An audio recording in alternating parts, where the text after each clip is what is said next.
Welcome everybody to Nain's Short. We're back at our usual location, Physique Magnifique in South San Francisco. That's 387 Grand Avenue. If you're ever in the area, stop on by. You can work out, hit the bag if you want to.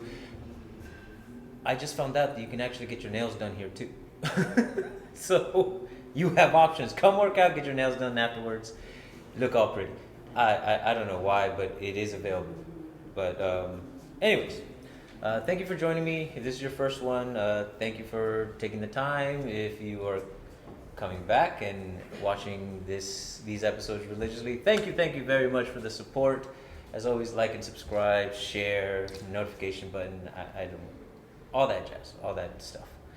All right, so a few episodes ago, we talked about the possibility of Nain doing a seminar or being allowed to teach at a seminar, and guess what, folks? It happened. And surprisingly, it was a lot different than I expected it to be. And I really want to talk about what went on and what was going through my head, even prior to getting to the date of. It was just a couple of days ago. From what I understand, it all went well, but I don't have anything really to reference off of it because it was my first time. It was my first time in front of people that I've never met before, people that have never seen me teach other than those who have watched these episodes. And it didn't go as planned, but it went well, if that makes any sense. Now, the reason why I say that is because as it was leading up to the date, in my head, I had a sense of what I wanted to teach, what I wanted to get across, or more importantly, what I wanted to share, and hoped that people would take away from that particular lesson. And I get there, and from the very go, when I'm introduced, even before it's my turn to go on, I say a few words, and the response I get totally kills the lesson plan completely. Everything that I was going to say, I'm like, wait, I can't say that. I can't say that. No, maybe I shouldn't. And I had to revise everything that I was going to say on the topic. The reason being is that as I imagined the lesson plan, I imagined there being young adults to older adults, as there usually are in the seminars that I've gone to in the past at this location.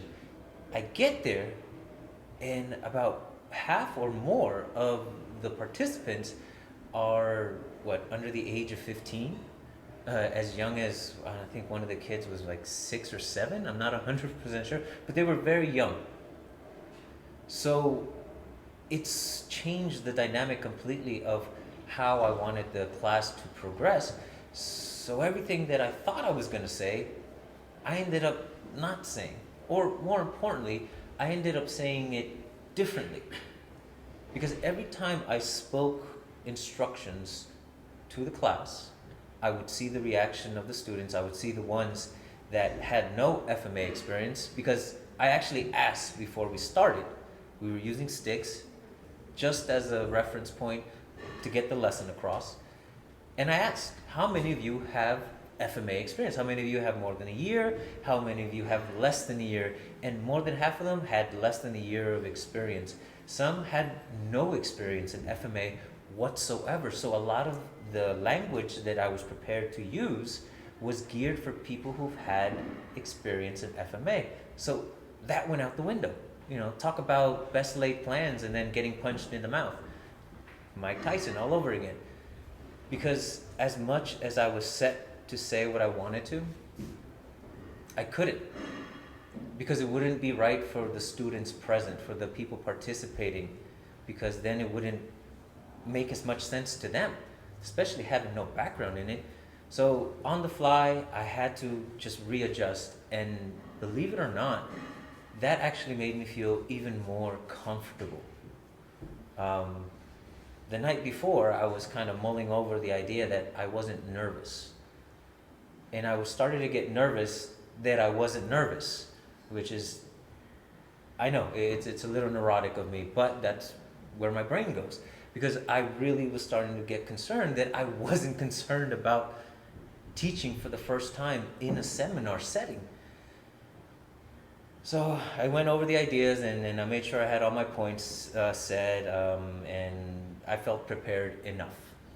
And then the day happens and it doesn't go the way I think it does, but I feel even better about it because I was brought up to adapt, to constantly change, and more importantly, to look at the audience, at the person in front of you, whether it's 1 or 20, and see how do they respond to what you said. Do their moves coincide with the instructions that were given, or do they look completely lost? Which means it's on me to rephrase, reword, or say something completely different, or even change the lesson plan altogether to make sure that I get what I'm trying to get across, because I'm taking into consideration the thing that we preach in the Belated Mind all the time, and that's that the student is the most important person in the room. And I think in that regard, I did do the art of learning, of the Bladed Mind justice, because I adapted as best as I could to the people that were there. Not to what I was trying to get across, but to them, making sure that they got something from it. And if they didn't, what can I say, what can I do differently? And in that regard, I'm still analyzing what went on. And I do have other ideas of how I could have made maybe the movements themselves a bit more accessible to everyone there, giving them a broader scope of the possibilities, and then moved on to the concepts that I was getting across, like the anatomy of a strike, and getting them to move freely, regardless of what system they did, but to understand what they're trying to accomplish at any given moment. Because that was really the basis of the class. How do you go from this very static idea into a free flow form and make it worth something? And some of these kids were actually really good. And a lot of that has to do with their own training and upbringing. I don't want to give myself all that credit. Anthony Wade, the man who put and organized the whole seminar together, along with our good friend Dennis Duarte, and Anthony's students, who had a very great foundation, so much so that there were 2 children there specifically that didn't have any FMA experience.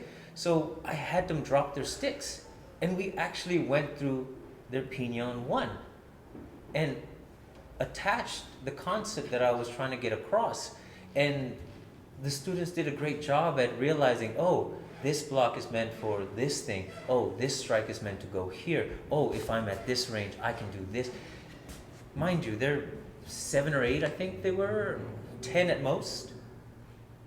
But they were able to grasp that idea. And that was one of the positive feedbacks that I got, not so much from the participants, but from their parents, that I was able to explain why they were doing what they were doing. And it's definitely another point of the Bladed Mind that we preach, is that it's not what we teach, but how we go about teaching it that makes the big difference. Even so, another parallel to that was Rick's involvement in the whole process. Well, first of all, he was late. I had already started, so he wasn't there from the beginning. I'm not trying to give him grief. He was actually feeding my daughters. He went with them to get some food, so I forgive him this time, and I'm not going to talk shit about him, even if he deserves it. But what he did, or rather what he didn't do, in my opinion, also exemplifies that same ideal, that the student is the most important person in the room, because Rick did not interject. He helped the students get along with the lesson that I provided, but he did not add his own interpretation of it. He did not try to give his own lesson on the matter. He literally let me sink or swim, because I am his student. He is my main instructor. And he too has an instructor of his own that he's gotten a lot of these ideas. Danny. He created the Bladed Mind, and I believe that this showing was a good example of us keeping those ideas and the concepts and the teachings alive and well. And that's what we really want to get across. How do you make sure that the student is the number one person? How do you give them the space to say, hey, sink or swim? It's on you. I gave you the tools. What comes of it, comes of it. I'm sure he wanted to say a few things on the matter, but he put the light on me and he allowed me to fail and succeed however I did or didn't. And then we can learn from it, because that's the process. It's the individual growth. And he allowed that space for me to grow. And I think I'm a better instructor now than I was before I started. Now, prior to that, and I think we all do this, whether we're new students or older students, we look for validation from our instructors. Now, maybe it's just me, but the night before, apart from wondering why I'm not nervous, I was very wrapped up in the idea of, and don't tell him this, he might get a big hit, but I wanted to impress Rick. I really did. And I say that, and I'm not ashamed, because, if you watch the show, we don't have much shame to begin with. But we also don't have a lot of pride either, so it kind of goes hand in hand.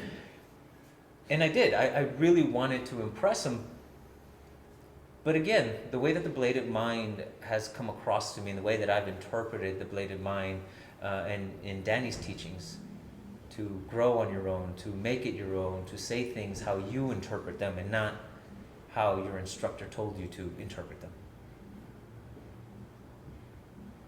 If I were to do that, if that's what Rico has been teaching me for the past umpteen years, then I need to consider the fact that if I truly wanted to impress him, then I should get that idea out of my head, first of all.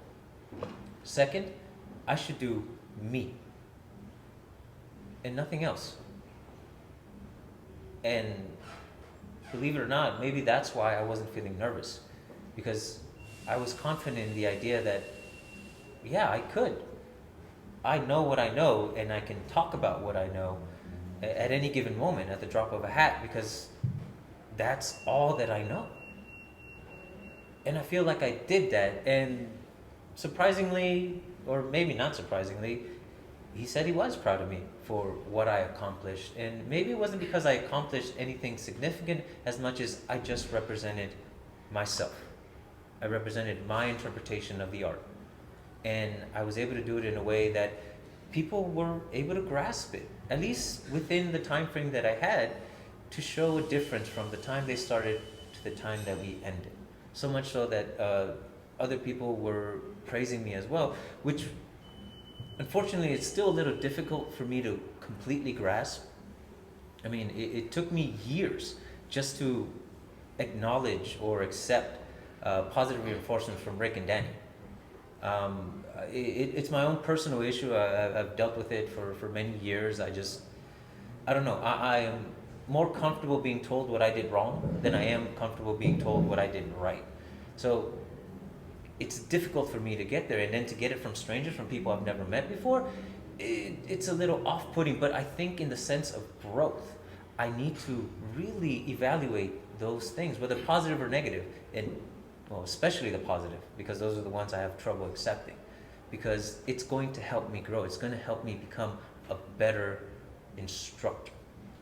Now, I don't have any specific plans. I have no intention of becoming the type of instructor that has his whole year planned out from seminar to seminar to seminar. If it happens, cool, but I'm not seeking that. And if I did a good job this time around, then I may be invited to other ones, and I'll be happy to be there and support friends and other causes, and anyone who wants to put me on the mat. I'm there. If you just need somebody to fill in a spot because you don't have enough people, I'm there too. I'm not prideful in that sense, and it was fun.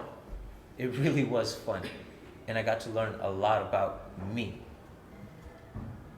And if that's going to happen, if that's the route that this goes down, then I need to be able to take all that information, not just the response of the students in that moment, but of the people behind the scenes who are watching, the people a month or two later who come across it and say, hey, that was crap, or that was good. And I have to be able to take all that information and assess it dispassionately, despite my own personal feelings about it, and really incorporate it so I can understand how to do it better. Because that's what this is about, folks. That's what these videos are about. They're about growing, becoming better at your art, not through the art itself, but through the mental process, through the checks and balances that come along with it, between your instructor, between you, between yourself. To be able to look at something impartially and say, okay, that works, that doesn't work, not because it's not good, but because it doesn't work for me, the individual.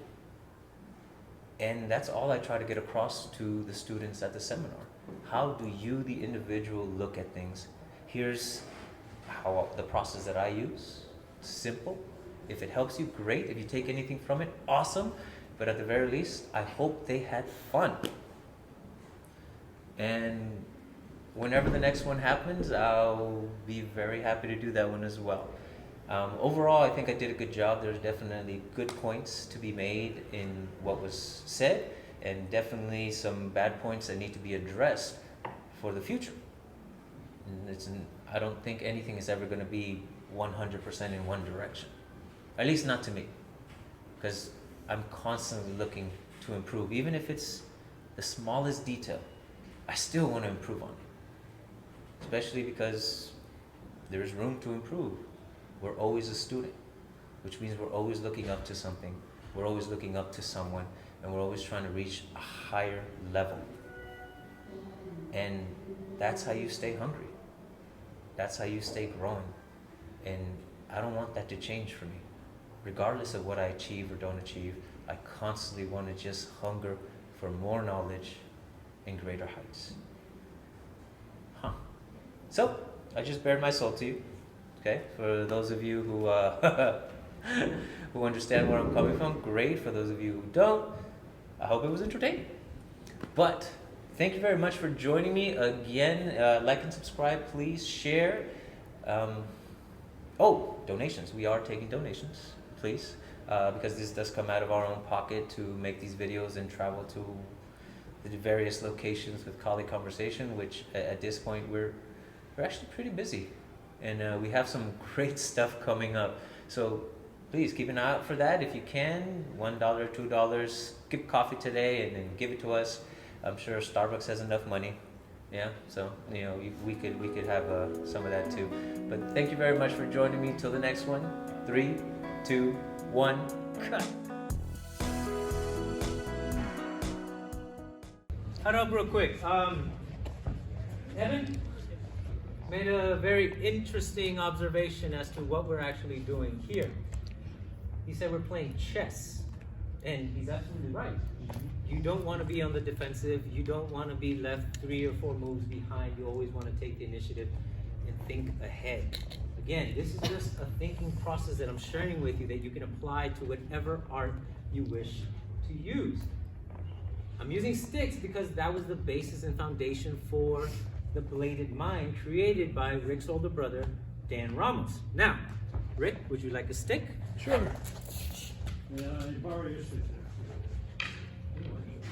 there. So, same idea. My target is his hand, I'm using the tip of my stick. Bam, I got it, I step forward, I got mine. All right, he's not gonna let me do it. Okay, his target became my hand. He used the same diagonal motion, but now backwards, upside down. He's going up now this time. Okay, same motion, he stepped 1 o'clock to get a better position, moving in this direction. Now he just hit my hand. All right, good. Now again, I go for his hand, he goes for my hand, I drop my hand because I realize his target is now my hand. Okay, now my next target, his knee. He moves out of the way, I put my guard up. It sucks that I got hit in the arm, but I will take this just to be in the fight. You all right? No, all right, just make sure. Oh, bless you, by the way. From here, it's whatever happens next.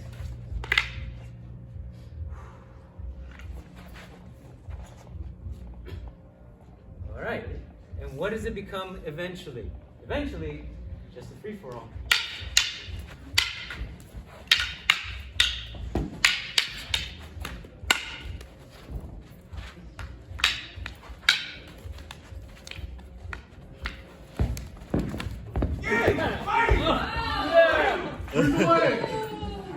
Finish him. It is buddy. Hey.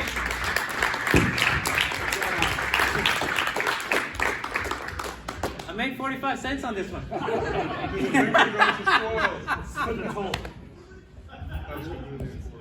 But I let go of my stick. Why? We're swinging sticks. Why'd I let it go? Because you were in close. You were hand to hand. Thank you. It wasn't useful anymore. So I let it go. Just like any idea that doesn't help you move forward, let it go. Question, sir? Yes. Was that a practice choreographed movement or was that free? No, that was off the cuff. Mind you, he hates getting on the ground. And for some inexplicable reason, I did what he used to do to me and flip it. Because he was dropping me first, and in the middle of that, I was able to get the better of him. Or he gave it to me, I'm not 100% sure. I'm gonna go with I got it. He got it. That one. I got that one.